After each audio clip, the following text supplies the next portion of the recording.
पहला क्वेश्चन आपके सामने है। पहला क्वेश्चन है कि हिंदी वर्णमाला में स्वरों की संख्या कितनी है। पहला ऑप्शन क्या दिया है 10, दूसरा 11, उसके बाद 12, फिर 13। यानी हिंदी वर्णमाला में स्वरों की संख्या कितनी होती है। तो किसी से भी आप पूछेंगे तो उसका आंसर अलग अलग होगा। कोई बोलेगा 8, कोई 10, कोई 12। तो यहाँ पे एग्जैक्ट की बात करें कि हिंदी वर्णमाला में स्वरों की संख्या कितनी होती है और भारत सरकार द्वारा इसको कितना माना गया है, तो कितना है।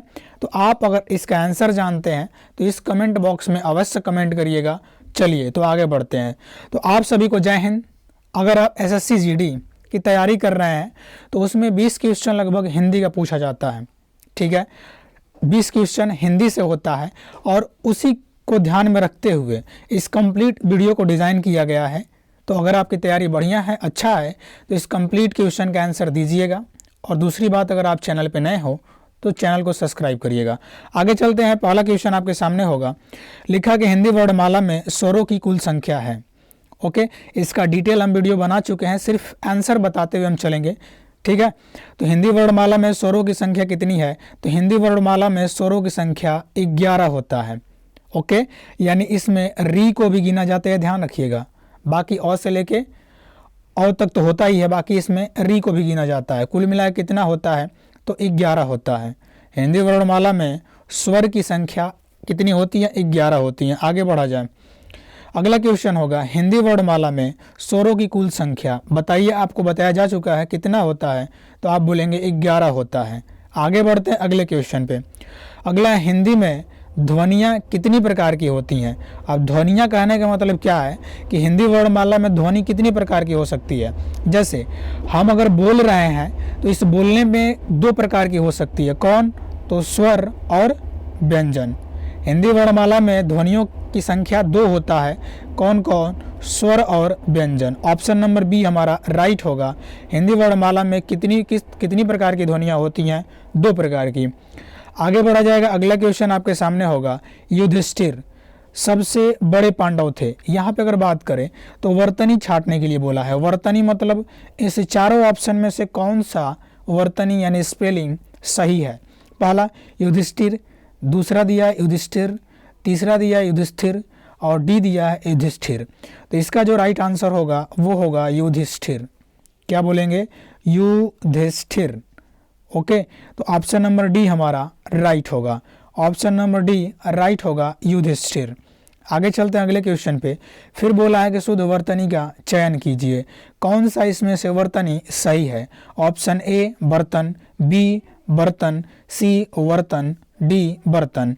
तो यहाँ पे अगर बात करें कि बर्तन कहा जाता है, ब र त न, बर्तन कहा जाता है, इसीलिए ऑप्शन नंबर बी राइट होगा। ऑप्शन नंबर बी राइट होगा, बर्तन हमारा आंसर राइट होगा। आगे बढ़ते हैं अगले क्वेश्चन पे। लिखा है क्वेश्चन कि मनुष्य को परामुखापेक्षी नहीं बनना चाहिए। परामुखापेक्षी नहीं बनना चाहिए। अब बात करें परामुखापेक्षी नहीं बनना चाहिए, तो परामुखापेक्षी सही है कि गलत है वही पूछा है। वर्तनी ही पूछ रहा है, तो पूछ रहा है कि परामुखापेक्षी जो लिखा है ये परामुखापेक्षी ये सही है कि गलत है। 4 ऑप्शन दिया गया है, कौन सा सही है।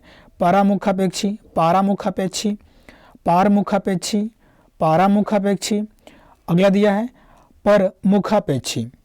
तो कौन सा सही होता है, तो इसको लिखा जाता है परमुखापेक्षी, परमुखापेक्षी।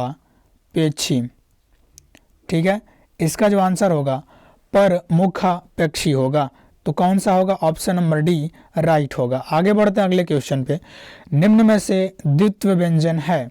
द्वित्व व्यंजन की बात क्या करें, द्वित्व व्यंजन क्या होता है कि जब एक ही व्यंजन अपने आप को दोबारा रिपीट करके बनाता है कोई वर्ड को, उसमें द्वित्व व्यंजन होता है।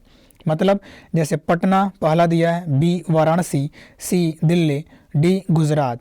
तो देखिए दिल्ली अगर लिखा जा रहा, दिल्ली अगर लिखा जा रहा तो दिल्ली में एक तो आधा ल, एक पूरा ल, तो ये द्वित्व व्यंजन बना दिए, यानी 2 व्यंजन एक साथ आ गया है, तो इसी को बोलते हैं द्वित्व व्यंजन। तो दिल्ली में क्या है, द्वित्व व्यंजन है। आगे बढ़ा जा रहा अगले क्वेश्चन पे। अब देखिए पूछा जा रहा ई आई व च वर्ग, ई आई और व मतलब व कहने का मतलब वो ना और, व आया है और के सेंस में और। और च वर्ग का उच्चारण किसके द्वारा होता है, यानी किससे होता है।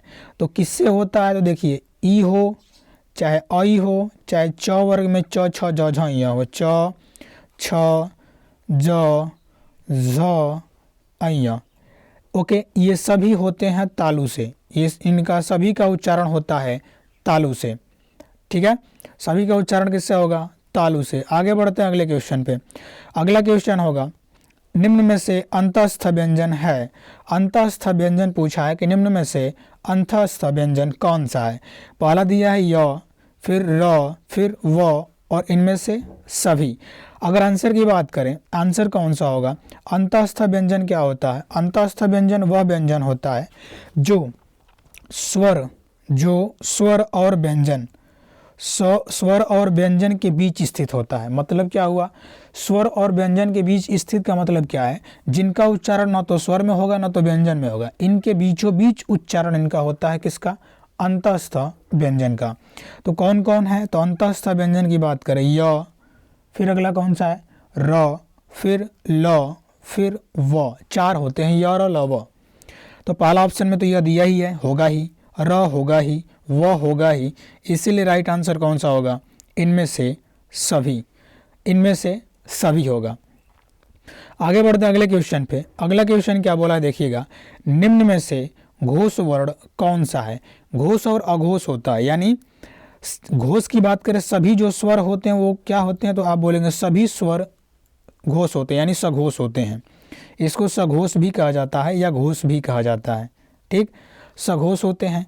और व्यंजन की बात करें, व्यंजन क्या होता है, तो व्यंजन की बात करें तो वर्ग जो बना है ना, क वर्ग, च वर्ग, ट वर्ग, त वर्ग, प वर्ग, इसमें अगर बात करें सघोष होता कौन है, तो इसमें हर वर्ग का, प्रत्येक वर्ग का तीसरा, चौथा, पांचवा वर्ग सघोष होता है। मतलब अगर क वर्ग की बात करें तो क के बाद क्या आएगा ख, फिर ग, फिर घ, क ख ग घ, उसके बाद अंग। ये जो तीनों है ग घ ग अंग, ये क्या होंगे, सघोष होंगे यानी घोष होंगे। और घोष कहते किसे हैं, जिस वर्ण का उच्चारण करते समय हमारे स्वर यंत्रियों में कंपन हो उसे घोष कहते हैं, सघोष कहते हैं। कंपन ना हो तो अघोष कहेंगे, कंपन ना हो तो क्या बोलेंगे, उसको बोलेंगे अघोष। क्या बोलेंगे, अघोष। ठीक, तो यहाँ पे अगर बात करें घोष यानी घोष वर्ण कौन सा है, तो क जो होता है वो क क्या होगा, तो आप बोलेंगे क तो यहाँ पे आ गया है तो अघोष है। फिर च भी क्या होता है, तो क वर्ग, च वर्ग, ट वर्ग, प वर्ग, त वर्ग। अब ये सब क्या है, तो ये सब अघोष के श्रेणी में आते हैं। ठीक, तो क क्या है, क नहीं हो सकता, ये अघोष है। च भी अघोष है, ट भी अघोष है, तो बचा कौन, ज। तो ज क्या है, ज हमारा राइट आंसर होगा।